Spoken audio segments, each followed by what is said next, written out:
దేశవ్యాప్తంగా కరోనా కేసులు నానాటికి పెరుగుతున్న నేపథ్యంలో, కరోనా మరణాలు నానాటికి పెరుగుతున్న నేపథ్యంలో మళ్ళీ లాక్డౌన్ రాబోతోందా? అన్ని సంస్థలు వారి విధులకు వర్క్ ఫ్రమ్ హోమ్ ఆప్షన్ను కల్పించేటువంటి దిశగా అడుగులు వేయబోతున్నారా అంటే అవుననే సమాధానం ఇస్తున్నారు కొంతమంది రాజకీయ విశ్లేషకులు. ఇక ఇదే అంశానికి సంబంధించి మనతో మాట్లాడేందుకు ప్రముఖ సీనియర్ జర్నలిస్ట్, ప్రముఖ రాజకీయ విశ్లేషకులు సిఎస్ రావు గారు మనతో ఉన్నారు. ఆయనతో మాట్లాడదాం. Sir hi sir. Hello Krishna. Sir, దేశవ్యాప్తంగా కరోనా కేసులు రోజురోజుకి పెరుగుతున్నాయి, మరణాలు కూడా సంభవిస్తున్నాయి.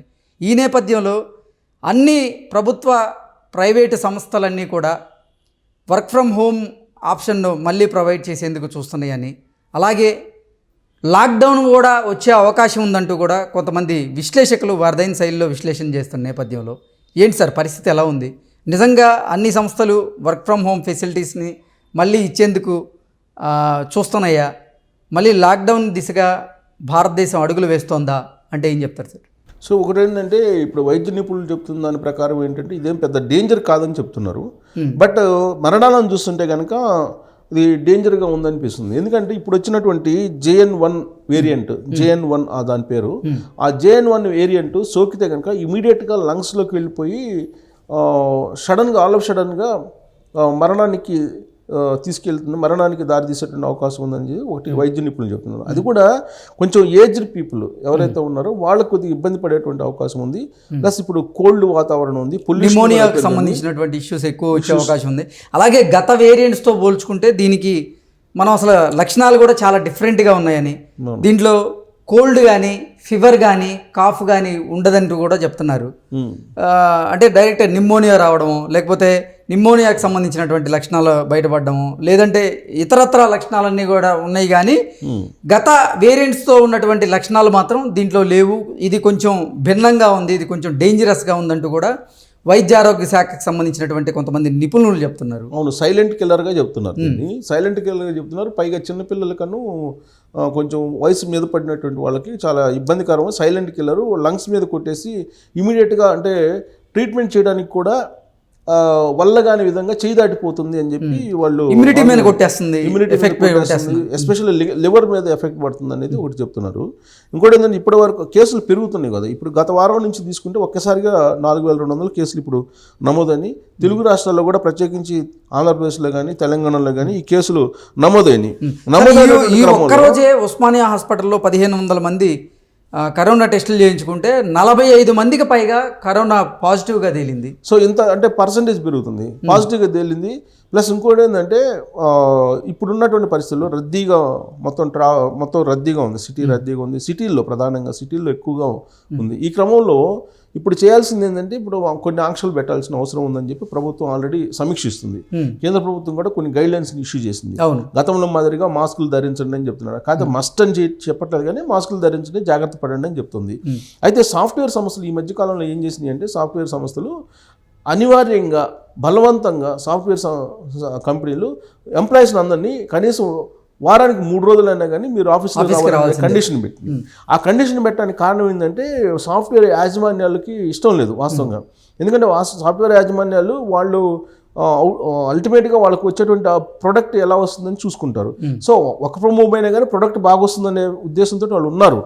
కానీ ఆ రోజు ఉన్నటువంటి బీఆర్ఎస్ ప్రభుత్వం ఏదైతే ఉందో ఆ బీఆర్ఎస్ ప్రభుత్వం కంపెనీల మీద ఒత్తిడి తీసుకొచ్చి రెవెన్యూ తగ్గిపోతుంది సిటీస్లో, అంటే హైదరాబాద్లో ఎస్పెషల్లీ హైదరాబాద్లో నీకు రెవెన్యూ తగ్గిపోతుంది. ఇక్కడ ఉన్నటువంటి దాదాపు 5-6 లక్షల మంది ఉన్నారు డైరెక్ట్ సాఫ్ట్వేర్ ఎంప్లాయీస్.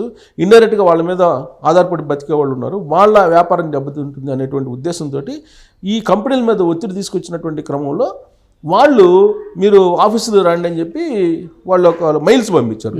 మెయిల్స్ పంపించినప్పుడు బల్క్గా రిజైన్ చేయటం ప్రారంభించారు. మేము రాము, మేము వర్క్ ఫ్రమ్ హోమ్ చేస్తామని చెప్పి ఎంప్లాయీస్ అందరూ చాలా విధాలుగా వాళ్ళు మానుకోవడం జరిగింది. కొంతమంది మేము ఆఫీసుకు రాము, మేము రాలేమని చెప్పి చెప్పడం జరిగింది.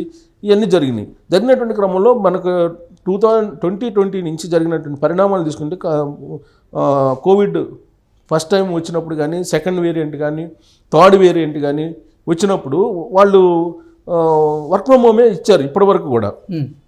కానీ ఇప్పుడు ఈ వేరియంట్ ఎంత వస్తుందని చెప్పి ఎక్స్పెక్ట్ చేయాలి.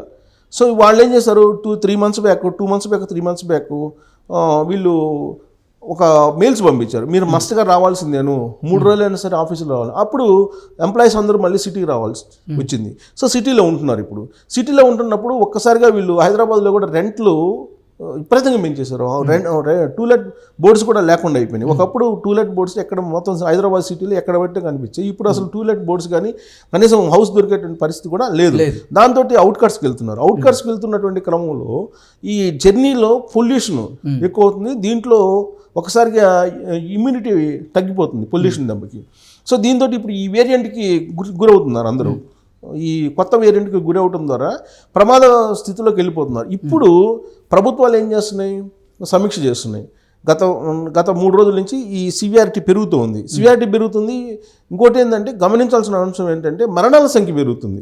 గతంలో మరణాల సంఖ్య పెద్ద ఉండేది కాదు. థర్డ్ వేరియంట్లో మరణాల సంఖ్య పెద్ద ఉండలేదు. సెకండ్ వేరియంట్లో ఉన్నాయి. మళ్ళీ ఇప్పుడు వచ్చినటువంటి వేరియంట్లో మరణాల సంఖ్య ఎక్కువ ఉంది. ప్లస్ వయోవృద్ధులు ఇప్పుడు ఎవరైతే ఆఫీసులకి వస్తుంటారో ఈ ఆఫీస్లో వాళ్ళు మళ్ళీ ఇంటికి వెళ్తే కనుక ఇంట్లో వాళ్ళకి వచ్చే అవకాశం ఉంది.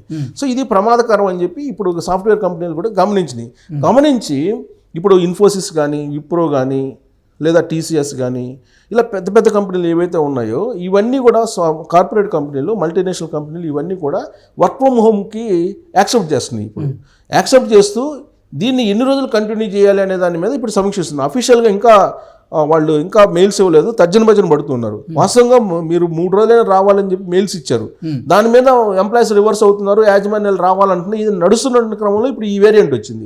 ఈ వేరియంట్ వచ్చిన క్రమంలో వీళ్ళకి work from home Infosys first stress చేసింది ఇన్ఫోసిస్.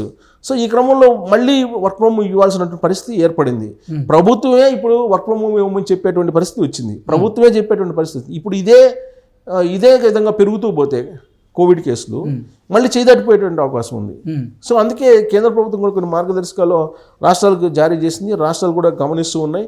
ఆల్రెడీ వైద్య ఆరోగ్య శాఖ మంత్రి కూడా చెప్పడం జరిగింది, దామోదర రాజనరసింహ జాగ్రత్తగా ఉండమని.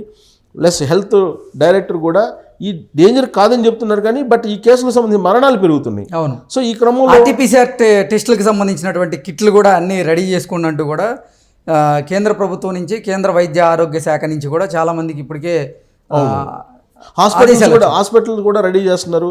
ఈ మధ్యకాలంలో గమనిస్తే అంబులెన్సుల సౌండ్లు కూడా పెరిగినాయి, మళ్ళీ పెరిగినాయి అంబులెన్స్ సౌండ్లు. సో ఇప్పుడు ఆప్షన్ ఏంటి, వర్క్ ఫ్రమ్ హోమ్ జారీ ఇచ్చేసేయటం, మళ్ళీ 1 year 2 years work from home ఇచ్చేసేయటం, కనీసం 1 year అయినా. ఎందుకంటే ఈ మొత్తం మళ్ళీ మార్చి దాకా ఇదే పరిస్థితి ఉండేటం వస్తుంది. సో లేదంటే మరీ తీవ్రత అయితే కనుక ఆంక్షలు పెట్టడం, ఇది అందరికీ ఇంతకు ముందులాగా టౌన్లో ఆంక్షలు పెట్టడం. తర్వాత 3వది లాక్డౌన్. ఇంకా చేదాటిపోయే పరిస్థితుల్లో మళ్ళీ లాక్డౌన్. కొంతమంది అయితే మళ్ళీ లాక్డౌన్ వచ్చే అవకాశం ఉందని చెప్పి, అంటే రోజు రోజుకి కేసులు పెరుగుతున్నాయి, మరణాల సంఖ్య పెరుగుతున్న నేపథ్యంలో లాక్డౌన్ వచ్చే దిశగా భారతదేశం అడుగులు వేయబోతుంది అంటూ కూడా కొంతమంది అందిస్తున్నారు. వస్తున్నాయి, న్యూస్ వస్తుంది. ఇంకొకటి సార్, అసలు మనం ఫస్ట్ డోస్ అయిపోయింది, సెకండ్ డోస్ అయిపోయింది, బూస్టర్ డోస్ అయిపోయింది, ఇన్ని డోసులు వ్యాక్సినేషన్ మనం తీసుకున్నప్పటికీ కూడా ఈ వేరియంట్ మన మీద ఇంత ప్రభావం చూపించడానికి కారణం ఏంటంటే ఏం చెప్తారు సార్? సో ఇప్పుడు అవన్నీ ఆ డోసులన్నీ పనికిరాని డోసులని చెప్పి చాలామంది చెప్పారు డాక్టర్లు, మనం చెప్పడం కాదు, వైద్య నిపుణులే చెప్పారు. అవేంటంటే జస్ట్ మనకి రెసిస్టెన్స్ పవర్ పెంచడానికి టెంపరీగా వాడేటువంటి మెడిసిన్ కానీ పర్మనెంట్ మెడిసిన్ కాదని వైద్య నిపుణులు చాలా సందర్భాల్లో చెప్పారు. సరే, దాంట్లో సైంటిఫిక్గా మనకు తెలియదు కాబట్టి దాంట్లోకి అంత లోతుగా వెళ్ళడం కూడా మంచిది కాదు. బట్ ప్రభుత్వ పరంగా తీసుకోవాల్సినటువంటి చర్యలు, ఇక్కడ జరుగుతున్న పరిణామాలు గమనిస్తే కనుక ఇమీడియట్గా ప్రభుత్వం కనుక చర్యలు తీసుకోకపోతే ఇది చేదాటిపోయేటువంటి అవకాశం ఉందనేది కూడా గమనించింది రాష్ట్ర ప్రభుత్వం. రాష్ట్ర ప్రభుత్వం కూడా చర్యలు తీసుకున్నది, కేంద్ర ప్రభుత్వం కూడా సీరియస్ ఆర్డర్స్ కూడా పెట్టింది. ఇప్పుడు సాఫ్ట్వేర్ కంపెనీలు వర్క్ ఫ్రమ్ హోమ్ కనుక ఇవ్వకపోతే ఇది మరింత స్ప్రెడ్ అయ్యేటువంటి అవకాశం ఉంది. ఎందుకంటే వాళ్ళు ఏసీల్లో కూర్చొని క్లోజ్డ్ సర్క్యూట్లో చేస్తూ ఉంటారు. సో చాలా ఇబ్బంది పడాల్సి వస్తుంది, స్ప్రెడ్ అయ్యేటువంటి అవకాశం ఉంది. స్ప్రెడ్ అయ్యి లాస్ట్కి ఏమవుతుందంటే ఇళ్లలో ఉండేటువంటి వాళ్ళకి ప్రమాదం ఏర్పడేటువంటి అవకాశం ఉంది. అందుకే ఇప్పుడు వర్క్ ఫ్రమ్ హోమ్ అనేది కన్ఫామ్గా సాఫ్ట్వేర్ కంపెనీలు, మల్టీనేషనల్ కంపెనీలన్నీ కూడా రేపు మాపో జారీ చేసేటువంటి అవకాశం లేకపోలేదు. లాక్డౌన్ తీసుకు వెళ్ళాలా లేదంటే ఆంక్షల వరకు పరిమితం అవుతారా అనేది రాష్ట్ర ప్రభుత్వం గమనిస్తూ ఉంది. అందుకే January 1 సన్బర్న్ కార్యక్రమం కూడా బ్యాన్ చేసేసింది. సన్బర్న్ కార్యక్రమం బ్యాన్ చేసింది. 31st నైట్ అర్ధరాత్రి తర్వాత ఒక్కరు కూడా కనిపించడానికి లేదని చెప్పి రోడ్స్ అన్ని క్లోజ్ చేస్తుంది. అలాగే త్రిబులార్ రోడ్డు ఉంది కదా, రోడ్డు మొత్తం కూడా బంద్ చేస్తామని చెప్పి కొద్దిసేపటి క్రితం అనౌన్స్ చేసింది. అంటే గతంలో కూడా ఈ క్రిస్మస్ సందర్భంగానే, ఈ క్రిస్మస్ రోజుల్లోనే స్ప్రెడ్ అయింది అప్పుడు కూడా ఏదో ఒక సమావేశం జరిగింది. ఆ సమావేశం తర్వాతనే ఎన్ని తబ్లిగీ జమాత్ తబ్లిగే జమాత్ సమావేశం జరిగిన తర్వాతనే ఈ కరోనా వేరియంట్ పెరిగిందని. ఇప్పుడు ఈవెన్ అమెరికాలో కూడా, అమెరికా నుంచి వస్తున్నటువంటి రిపోర్ట్స్ ఏంటంటే అమెరికాలో కూడా చాలా ప్రమాదకరంగా ఈ కొత్త వేరియంట్ ఉందండి. ఈ కొత్త వేరియంట్ ప్రమాదం ఏంటంటే హెడేక్ తోటి లివర్ కొట్టేస్తుంది. ఈ రెండు కనిపిస్తున్నాయి అంటున్నారు. సో ఇది కనుక భారతదేశంలో స్ప్రెడ్ అయితే కనుక ప్రమాదకర స్థాయికి వెళ్ళేటువంటి అవకాశం ఉంది. అందుకే సాఫ్ట్వేర్ కంపెనీలు వర్క్ ఫ్రమ్ హోమ్ అనేది ఇప్పుడు ఆలోచిస్తున్నాయి. వర్క్ ఫ్రమ్ హోమ్ అనౌన్స్ చేసేటువంటి అవకాశం కూడా లేకపోలేదు. Okay sir, thank you so much. Thank you.